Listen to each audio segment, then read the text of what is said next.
Welcome to The Last Breakfast. Please enjoy the video. Start by gathering all required documents: a valid government ID, the deed of donation, and a third-party valuation or appraisal that states fair market value in local currency.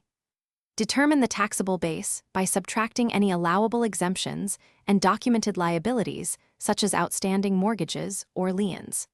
Check whether your jurisdiction requires a notarized deed or a specific form number before filing online, because some portals will reject submissions without that exact identifier or without a digital signature from the donor or attorney-in-fact. Create or log into the official tax portal and select the donor's tax e-filing option.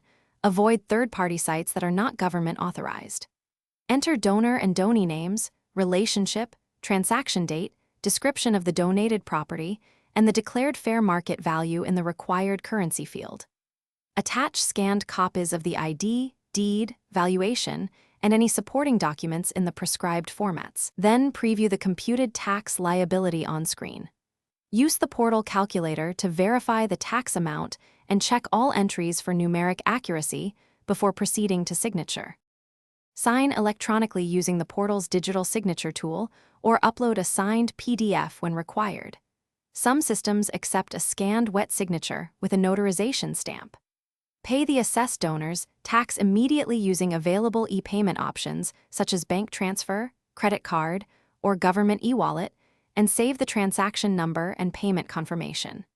Download the official filing confirmation and the payment receipt. Then retain electronic and printed copies for at least 5 years in case of audit or future title transfer needs. If corrections are needed, follow the portal's amendment procedure promptly. Thanks for watching. If this was helpful, leave a like and consider subscribing. See you next time.